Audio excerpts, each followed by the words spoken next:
नमस्कार, राजनीति पॉडकास्ट के एक और एपिसोड में आपका बहुत बहुत स्वागत है। और मृत्युंजय मेरे साथ जुड़े हुए हैं। मृत्युंजय, बहुत बहुत धन्यवाद एक बार फिर राजनीति पॉडकास्ट पर आने के लिए। नमस्कार आकाश, और अपने सभी दर्शकों को भी मैं नमस्कार करता हूं, और विशेष तौर पे आपको भी।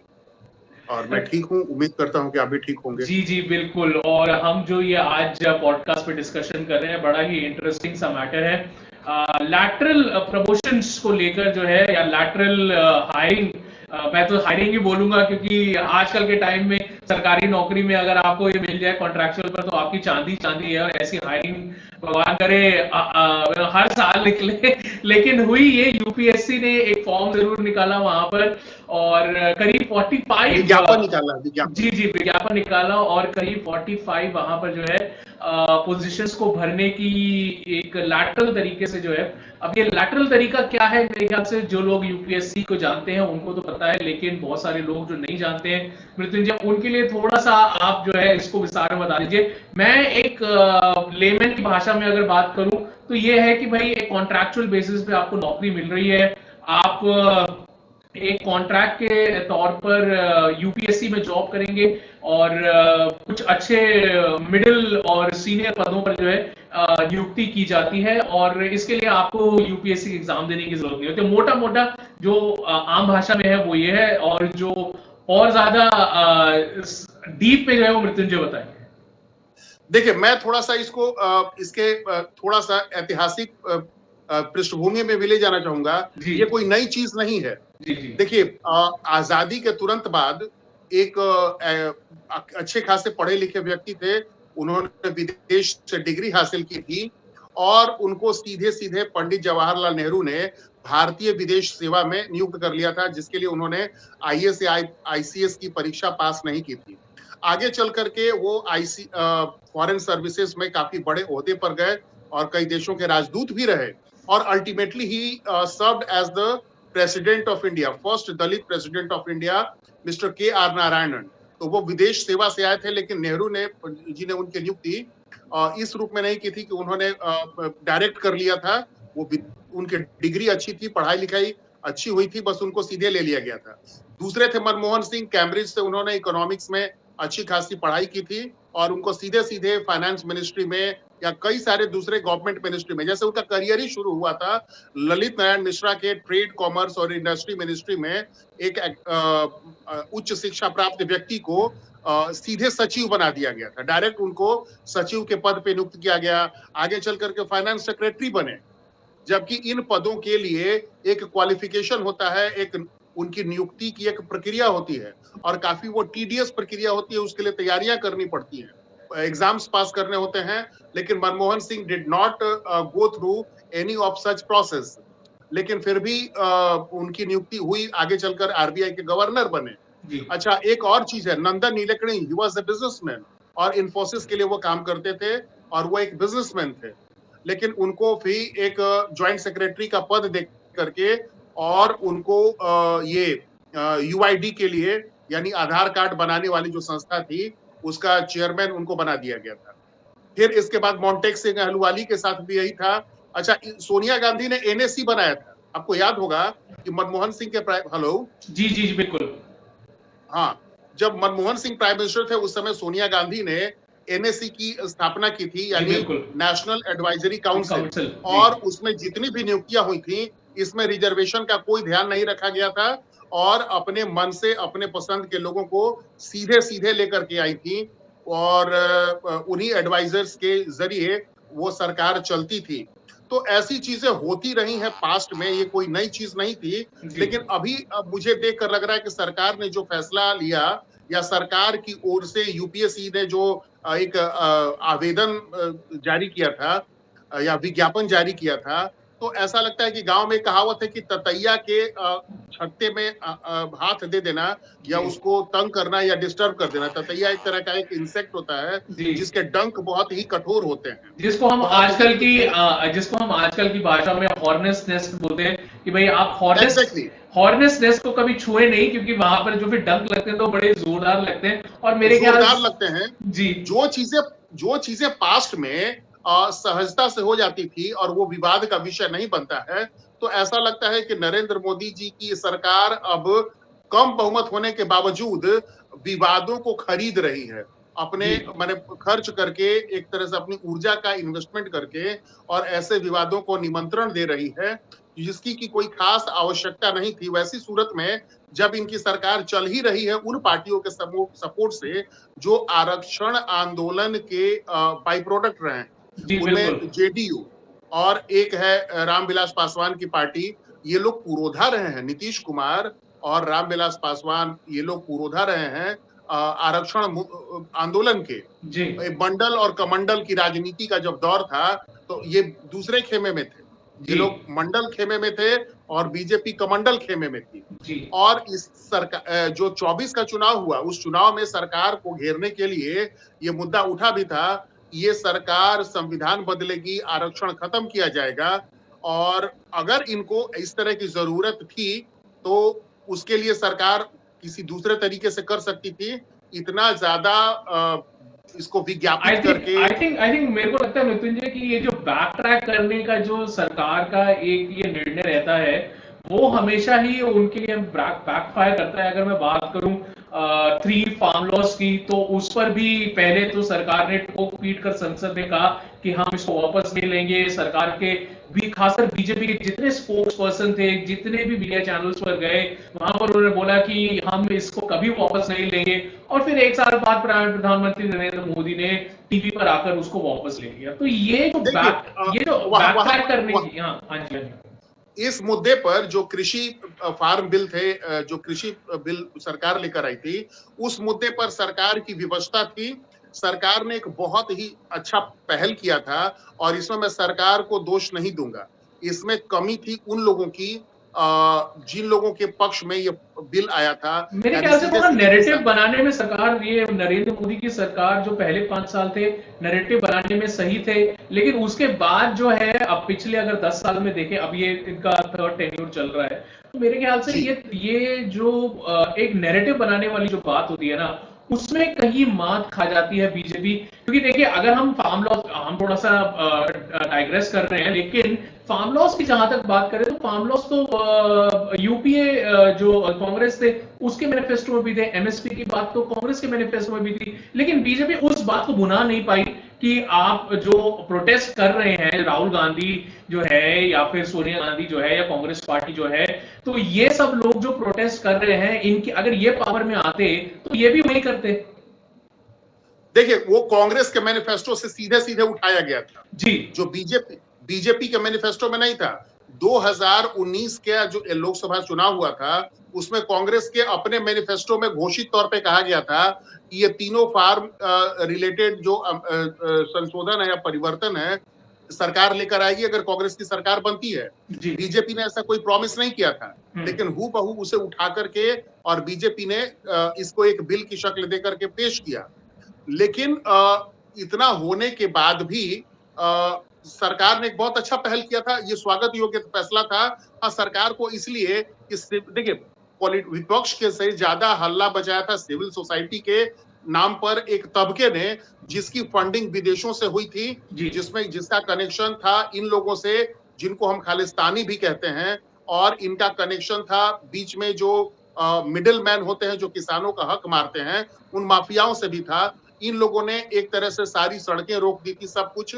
और उत्तर प्रदेश विधानसभा जब चुनाव आया तो जो पश्चिम उत्तर प्रदेश का इलाका है वहां पर बीजेपी को लगा कि अगर अभी भी बीजेपी अड़ी रही तो वहां पे उनको नुकसान हो सकता है, और उसने चुनाव के ठीक पहले यूपी असेंबली इलेक्शन के पहले इसको विड्रॉ किया, जिसका फायदा मिला। लेकिन अब वो बीते जमाने की बात हो गई है, वो एक सही। लेकिन एक बात आपको मैं बता दूं, अभी भी प्रोटेस्ट अभी भी चल रहे हैं। जो सिंघू बॉर्डर है वो अभी भी बंद है, और सुप्रीम कोर्ट ने जो है वहां पर हरियाणा सरकार को लताड़ा कि आप इस तरीके से हाईवे ब्लॉक नहीं करके बैठा सकते।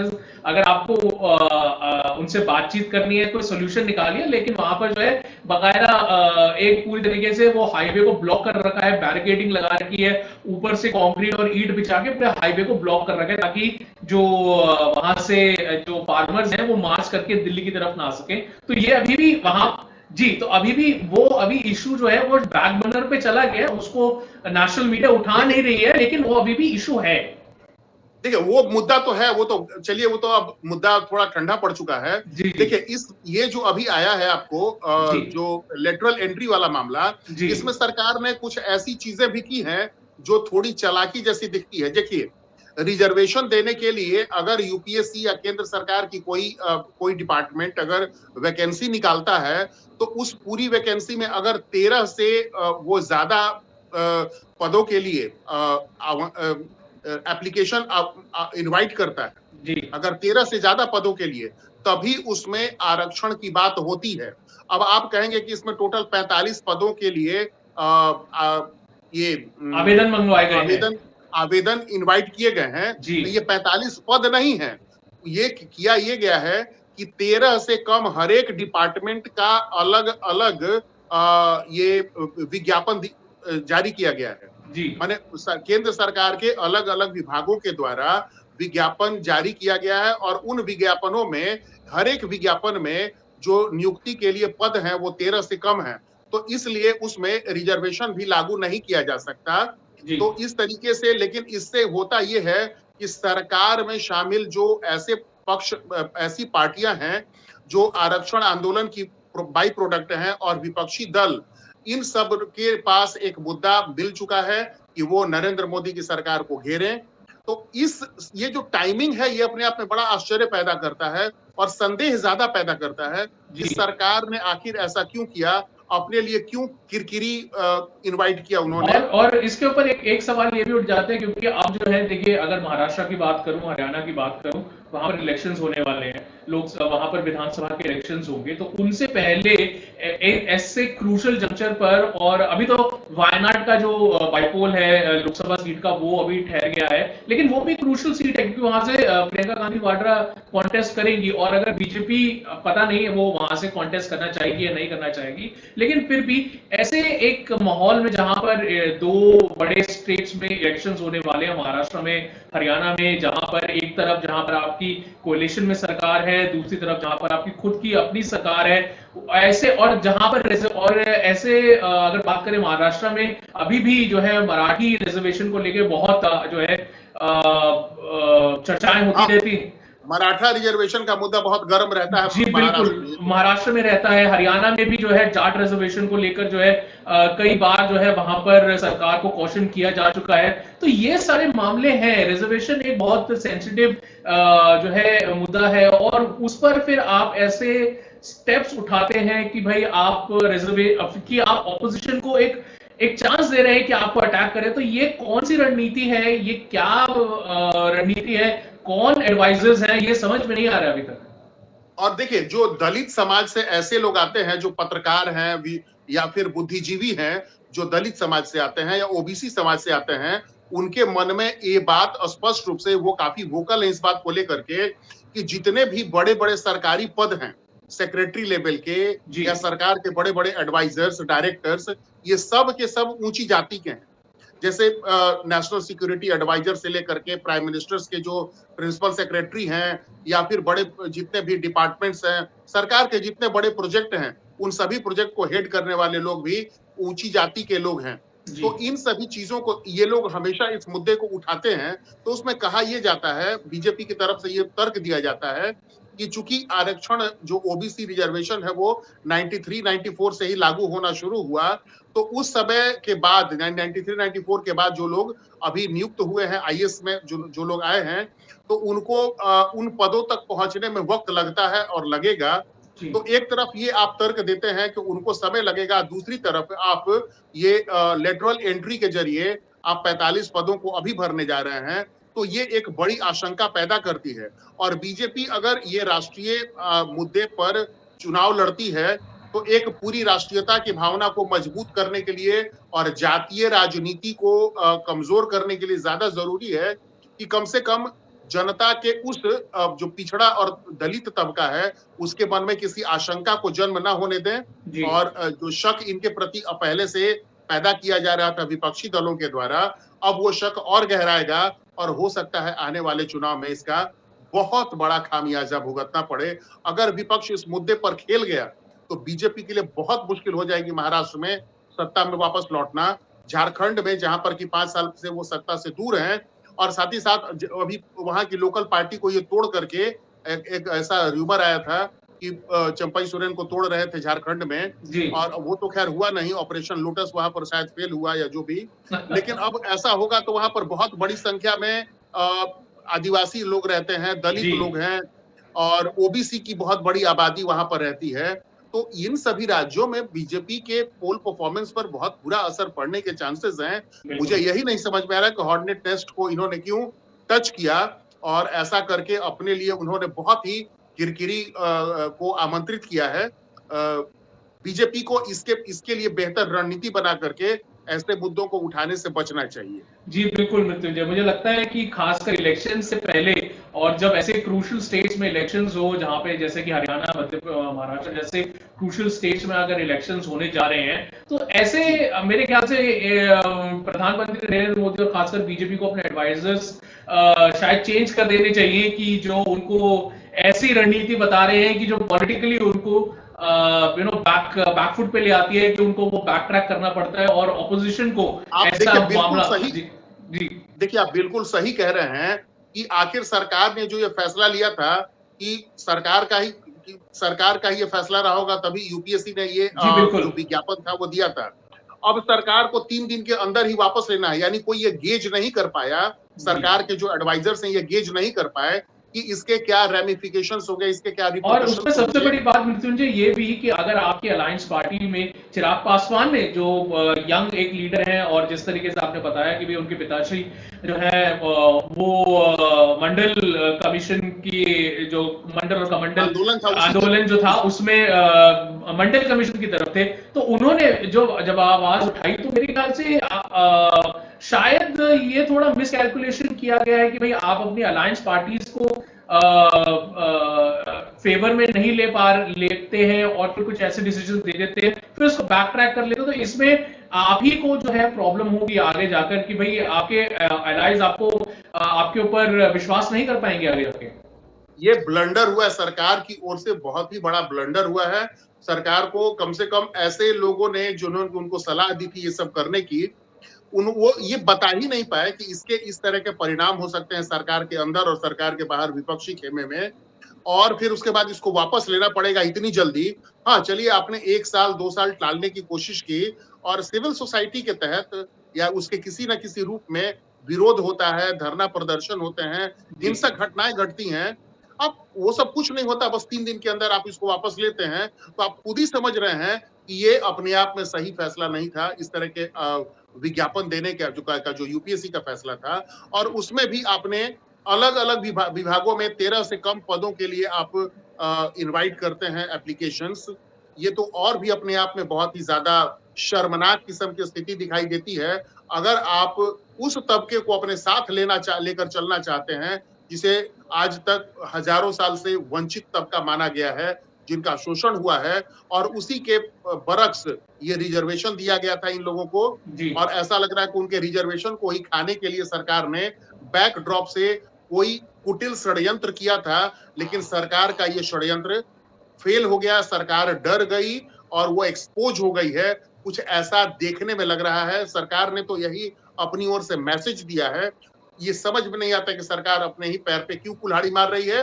कहीं इस सरकार की नौबत वैसी ना हो जाए जैसी मनमोहन सिंह के अंतिम सेकंड कार्यकाल में हुआ था, जी सरकार की थू-थू हो गई थी, किरकिरी हो गई थी पूरे 5 साल के दौरान। जी बिल्कुल, तो ये तो देखना होगा मृत्युंजय कि भाई इसके क्या रेमिफिकेशंस मिलेंगे, क्या इस मुद्दे को जो है विपक्ष भुनाएगा आने वाले महाराष्ट्र और हरियाणा और झारखंड के इलेक्शंस में, ये तो अब समय ही बताएगा। और वैसे भी अब कश्मीर में भी जो इलेक्शंस थे वो उनकी डेट भी अनाउंस हो गई है। हमने वो उस पर पॉडकास्ट पे काफी गहन तरीके से जो है वहां पर हमने डिस्कशन भी किया। तो अगर आप लोग कश्मीर को लेकर जो है हमारा पॉडकास्ट देखना चाहते हैं तो प्लीज उस वीडियो को जरूर जो है क्लिक करें, मैं आई बटन में उसका लिंक जो है डाल दूंगा।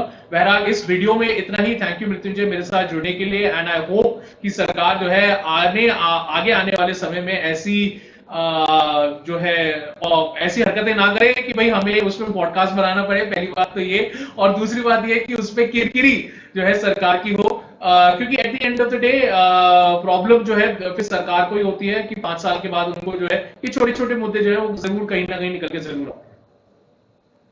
हाँ बिल्कुल बिल्कुल सही कह रहे हैं जी बिल्कुल। तो आज का पॉडकास्ट यहीं पर समाप्त करते हैं। Thank you very much Mrityunjay मेरे साथ जुड़ने के लिए, and thank you to all our viewers for watching. Thank you.